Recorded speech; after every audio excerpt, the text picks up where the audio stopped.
इसे हैदराबाद से नितिन शुक्ला ने पूछा है, माया से मुक्ति का क्या मार्ग है।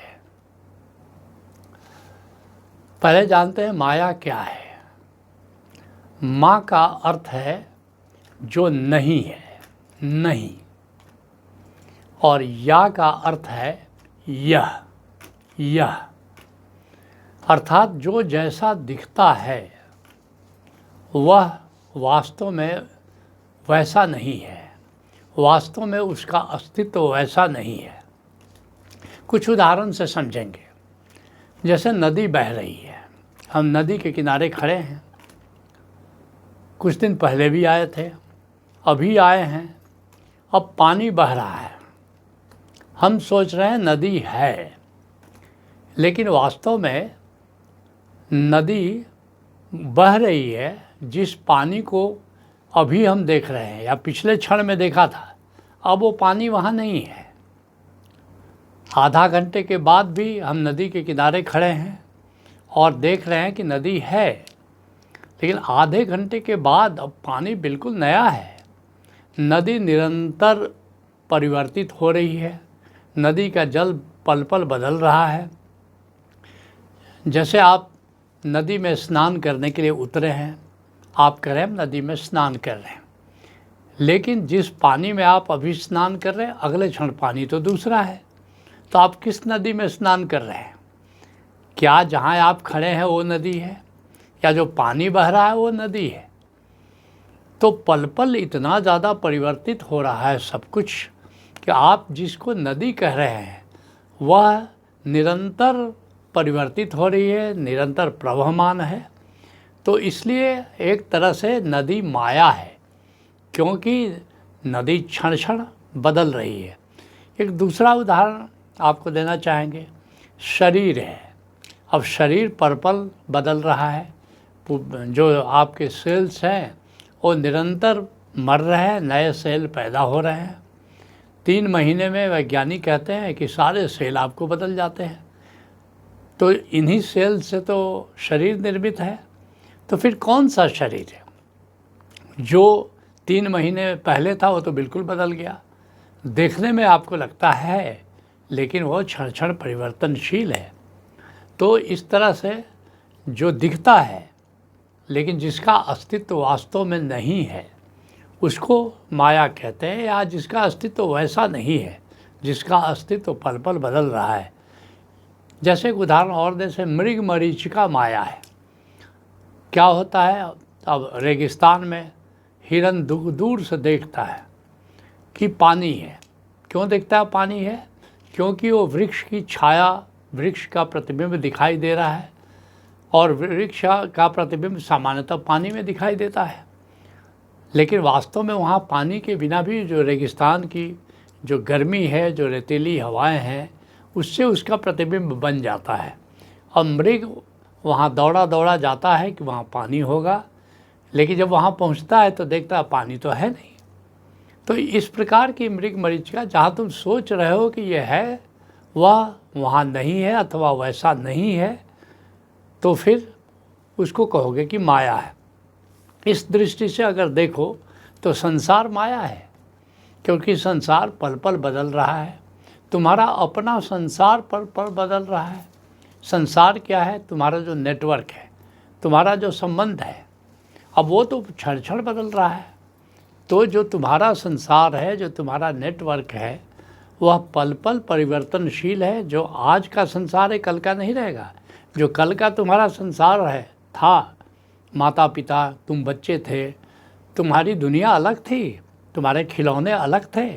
अब तुम बड़े हुए, तुम्हारी शादी हो गई, अब नए नए खिलौने आ गए, तो अब माता पिता के प्रति वो भाव नहीं रहा, या माता पिता का तुम्हारे प्रति वो भाव नहीं रहा, तो भाव बदल गया।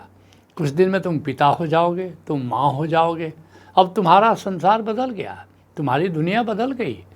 तो कौन सा सत्य था?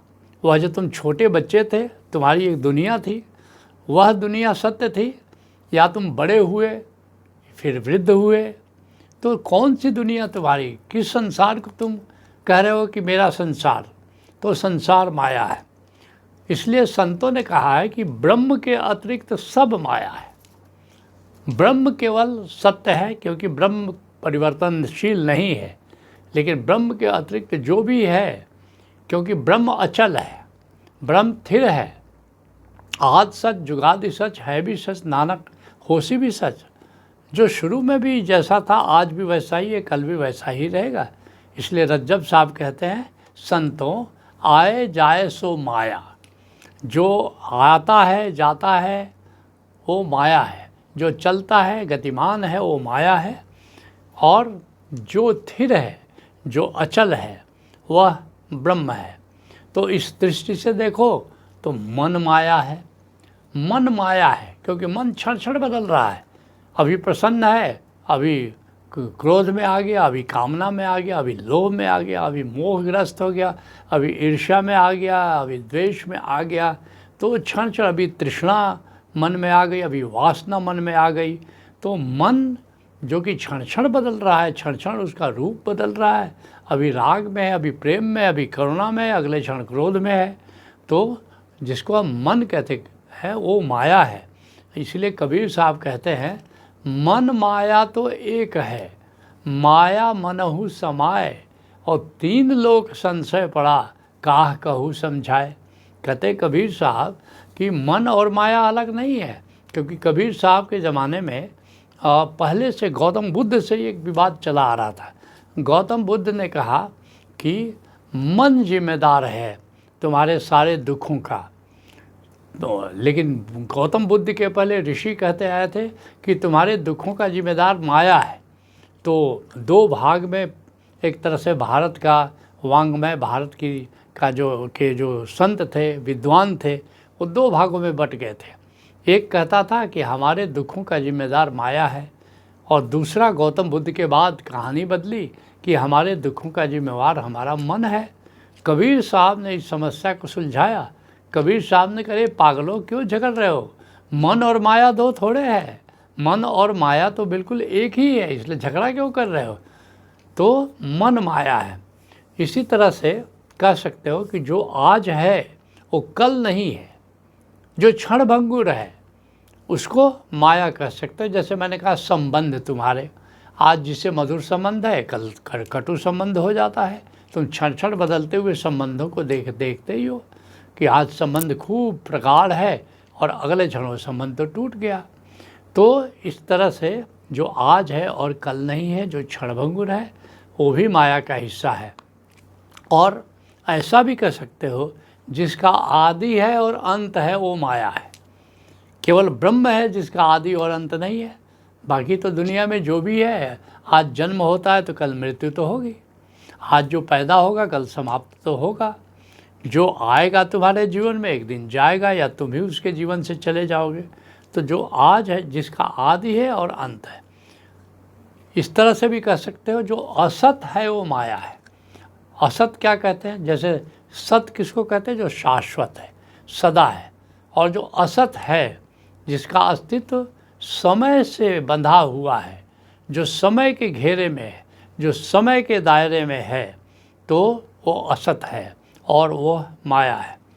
इसी तरह कह सकते हो, मैं और मेरा, ये दोनों माया है, दोनों ही माया है। क्यों? जिसको तुम मैं कहते हो, मैं वक्ता हूँ, मैं धनी हूँ, मैं गरीब हूँ, मैं इंजीनियर हूँ, कल तो रिटायर कर जाओगे, अब कौन सा इंजीनियर।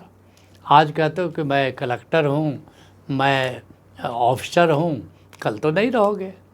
तो ये मैं जो, जिसको मैं को तुमने आइडेंटिफाई किया है, जिस कभी पद से, कभी धन से, कभी शक्ति से, कभी बल से, कभी शरीर से, लेकिन ये जो मैं तुम्हारा है, ये तो ये क्षण क्षण बदल रहा है। तो मैं माया है। इसी तरह से मेरा माया है। जहाँ जहाँ मेरा मेरा तुमने कर रखा है कि मेरा धन, ये मेरा मकान, ये मेरी ज़मीन, ये मेरा पुत्र, ये मेरे पिता, ये मेरी माता, ये जहाँ जहाँ तुमने मेरा से जोड़ बना रखा है, ये सब माया है। क्योंकि आज तुम्हारा मकान है, कल नहीं रहेगा। आज तुम्हारे पास धन है, कल नहीं रहेगा। आज तुम्हारे पास शक्ति है, कल नहीं रहेगा।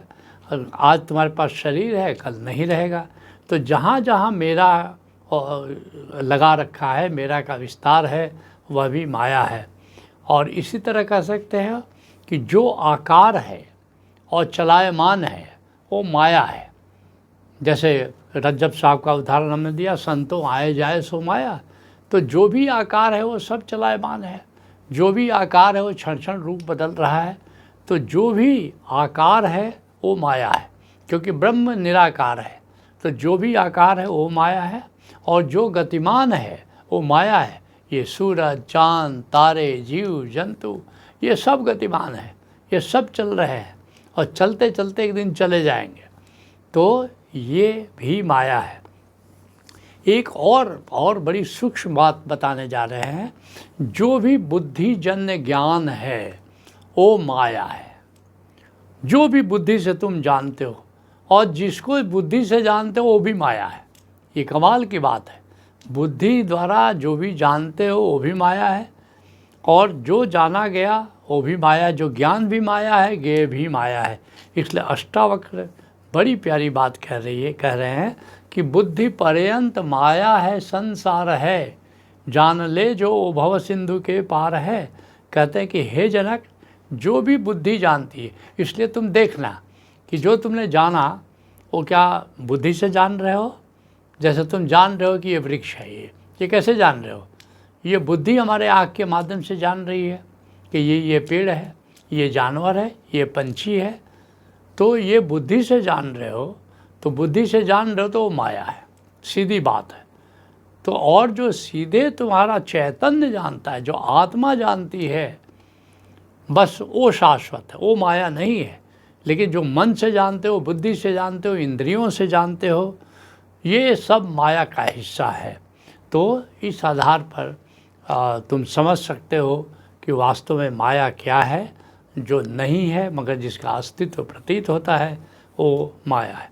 अब तुमने पूछा है कि माया से मुक्ति का उपाय क्या है, तो ये कुछ महत्वपूर्ण उपाय तुमको बताएंगे कि ये मेरा धन, जहाँ जैसे मैंने कहा मेरा, तो मेरा धन ये माया है। क्योंकि अधिकतर लोग धन, बल्कि धन को ही माया कहते हैं। इतना ज़्यादा धन से आदमी का लगाव है कि ये धन माया है, पैसा आता है कहते हैं माया आई है। तो धन जो है ये मेरा धन, जहाँ मेरा लगा दे, धन माया नहीं है मगर तुम्हारा धन माया है, जहाँ तुमने जोड़ा कि मेरा धन। इसलिए गरीबदास कहते हैं, अरब खरब धन माया जोड़ी, आ संग न चले एक धेला है। तुमने अरबों जमा कर लिए, करोड़ों के तुम मालिक हो गए, लेकिन क्या मृत्यु के बाद तुम्हारे साथ जाएगा? अगर नहीं जाएगा तो माया है। इसलिए मेरा मेरा जो लगा रखा है कि मेरा धन, मेरा मकान, ये सब माया है। इसलिए राधा स्वामी मत के प्रवर्तक शिव दयाल सिंह स्वामी जी महाराज कहते हैं, मोटे बंधन जगत के, ये मोटा बंधन क्या है? मेरा धन, मेरा मकान, मेरा परिवार, मेरी पत्नी, मेरा पति, मोटे बंधन जगत के गुरु भक्ति से काट। लगाव ही लगाना है, नाता ही जोड़ना है तो गुरु से जोड़ो। ये मेरे का विस्तार कर दो एकदम से, फिर ये माया समाप्त, ये मेरा की माया समाप्त हो जाती है। झीने बंधन चित्त के कटे नाम प्रताप। और ये जो मैं है ना, ये झीना बंधन है, ये झीना बंधन है, कटे नाम प्रताप। ये ओंकार, गुरु जो ओंकार का ज्ञान देता है, तो उस ओंकार को जानो, ओंकार का श्रवण करो, ओंकार से नाता जोड़ो, ओंकार के नज़दीक सरकते चले जाओ, ओंकार से मिलकर एक हो जाओ, तो ये तुम्हारा मैं विलीन हो जाता है और आत्मा प्रकट हो जाती है। इस तरह माया से मुक्त होने का, मैं और मेरा से मुक्त होने का उपाय है। इसी तरह कबीर साहब कहते हैं, आंधी आई ज्ञान की, आ ढही भरम की भीत। ज्ञान प्रकट हो जाता है, आत्मज्ञान जब हो जाता है तो माया छूट जाती है। वो कहते हैं, आंधी आई ज्ञान की, ढही भरम की भीति। ये माया भ्रम पैदा करती है, और आत्मज्ञान हो जाता है तो भ्रम टूट जाता है और तुम माया से मुक्त हो जाते हो। कहते हैं, माया टाटी उड़ गई लगी नाम से प्रीत। नाम से, ओंकार से प्रीत हो जाती है, शब्द से प्रीत हो जाती है।